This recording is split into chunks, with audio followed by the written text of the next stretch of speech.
Laza se probudio, ali ne u svojoj kućici. Oko njega je nebo boje kajsije, a umjesto oblaka nebom lete ogromne pufnice od šećerne bune. Pod nogama mu ne šušti lišće, već krckaju pečeni lešnjici. Oho, pa gde sam ja to dospeo? Vazduh miriše na bakine palačinke. Ispred njega se pruža ogromna zlatna reka. Ali to nije bila voda. Bila je to gusta reka od bagremovog meda. Laza, onakav gladan kakvog ga je šuma poznavala, nije gubio vreme, samo je uskočio u reku. Njam, njam, njam, sve je ovo moje, cijela reka samo za mene. Neću nikome reći, sve ću sam da popijem. Ali čim je to izgovorio, stop. Reka je prestala da teče. Med se odjednom stvrdnuo kao najjači lepak na svetu. Pokušao je da pomeri levu šapu pa desnu. Ništa, zaglavljen je. Jao, upomoć, med me je zarobio, zalepljen sam, kao sličica u albumu. Odjednom se stvori malena pčelica sa pilotskim naočarama. To je bio Zunzar, čuvar planete meda. Zašto vičeš, veliki medo? Zar ne znaš pravila planete meda? Ovdje med teče samo dok se deli. A čim pomisliš, sve je moje, reka postaje tvoje lepljivo postolje. Izvini, Zunzare, samo sam bio mnogo gladan. Kako da se odlepim? Jednostavno, samo pozovi nekoga na ručak. Čim otvoriš srce, med će odmah da poteče. Laza je duboko uzdahnuo i viknuo najjače što može. Hej, svi vi koji ste gladni u mom snu, dođite na planetu meda, ima dovoljno za sve. Istog trenutka med je postao mekan i tečan. Laza se odlepio, a sa šećernih oblaka su počeli da se spuštaju gladni medvedići, pčelice i veverice. I svi su počeli da se goste. Laza je shvatio. Med je bio 10 puta slađi kada ga je delio sa drugarima. Laza je sanjao da njegov drveni krevet više ne stoji na zemlji. Odjednom, jastuci su postali velika mekana krila, a ćebe se pretvorilo u sjajni ogrtač. Oho, pa ja letim. Moj krevet je brži od vetra. Vidim cijelu šumu odozgo. Krevet je jurio pored oblaka, sve dok plavo nebo nije postalo tamno ljubičasto. Laza je stigao pravo do meseca. Ali gle čuda, čika mesec nije sijao kao inače. Bio je tužan i plakao je. Čika meseče, zašto plačeš? Pa ti si kralj noći. Moj Lazo, veliki vetar mi je oduvao moju zvezdanu kapicu. Bez nje ne mogu da svetlim, a deca u šumi će se plašiti mraka. Kapica je pala pravo u kukuruznu maglinu, a ja se plašim da tamo zađem. Laza je pogledao ka kukuruznoj maglini. Tamo je sve prštalo i pucalo. To je bilo opasno mesto gde su se sudarali mali meteori. Ali Laza je znao, deca ne smeju da ostanu u mraku. Ne brini, čika meseče, ja sam Meda Laza, kapetan letećeg kreveta. Idem po tvoju kapu. Laza je uleteo u maglinu, ali meteori nisu bili od kamena, bili su od kukuruza. Čim bi dotakli Lazin topli krevet, pretvarali bi se u velike bele kokice.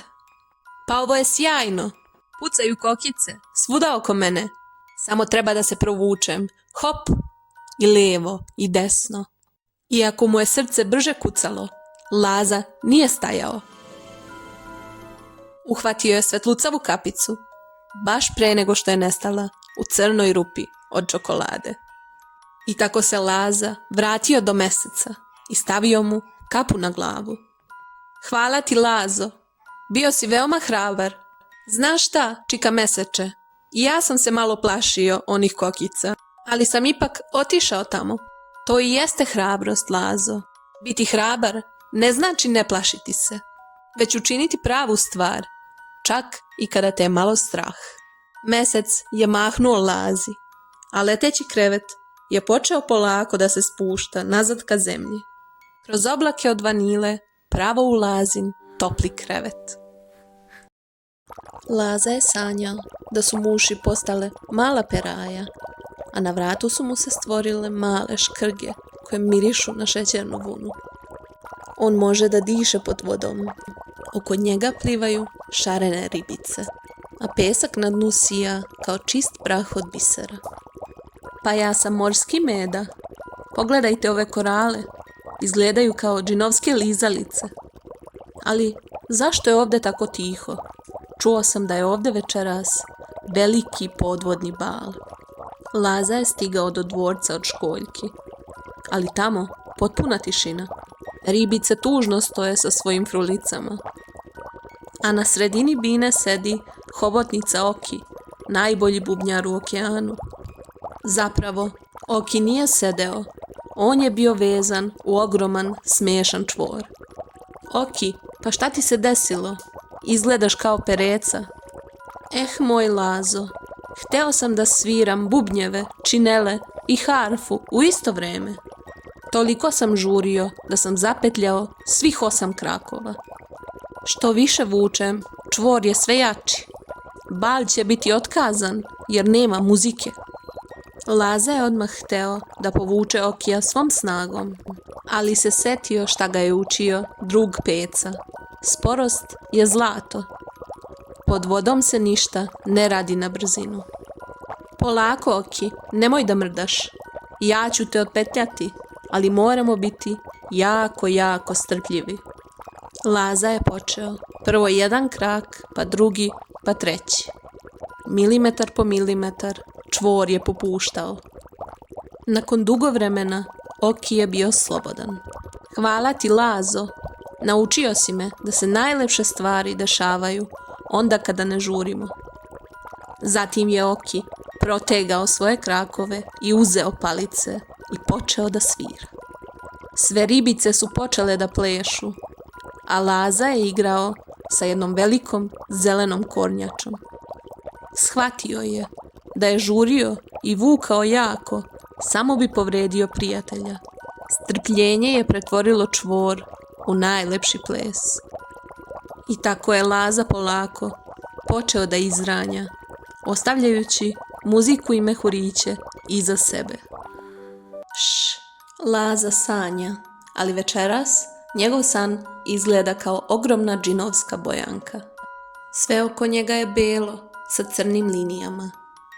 Belo sunce, belo drveće, beli cvetovi. Čeka se samo neko da oboji ovaj svet. Odjednom, Laza je ispred sebe video veliku kutiju sa ogromnim bojicama. Odmah je potrčao. Hteo je da oboji sve, sad i odmah. Jupi, obojit ću sve za sekund. Laza je grubo zgrabio crvenu bojicu i počeo grubo da šara po jednoj jabuci na drvetu. Nije pazio na linije, a onda se naljutio jer jabuka nije izgledala lepo. Bacio je crvenu bojicu i zgrabio plavu da oboji nebo. Glupa bojica, ništa ne radi kako treba. Ti budi plavo nebo, odmah. Počeo je besno da šara nebo. Ali umjesto lepog plavog neba, iznad Laze se stvorio ogroman tamni oblak. I počela je da pada kiša od plavih tačkica po Lazi. Jao, sav sam umazan, ove bojice su pokvarene. Laza je seo, sav umazan i ljut. Tada se do njega dokotrljala sjajna žuta bojica. Ona nije bila ljuta, samo je tiho stajala. Laza je uzdahnuo. Shvatio je da vikanje i grubost samo prave nered. Izvini, žuta bojico. Bio sam grub. Molim te, hajde da probamo polako, da nacrtamo sunce. Nežno, obećavam. Laza je uzeo bojicu polako i počeo da boji krug na nebu. Čudo se desilo. Kako je Laza bio nežan i strpljiv, žuta bojica je počela da sija. A na nebu se pojavilo savršeno toplo sunce. Ovo je predivno. Hvala ti, žuta bojico. Sada razumem. Kada sam grub, crtež je ružna škrabotina. Ali kada sam nežan i kažem molim, crtež postaje magija. I tako je Laza do kraja sna, nežno i polako, obojio cijelu šumu, govoreći hvala svakoj bojici. Njegov san je postao najlepša slika na svetu. Zadovoljan svojim umetničkim delom, Laza se polako vratio u dubok san. Laku noć. Medin san se nastavlja.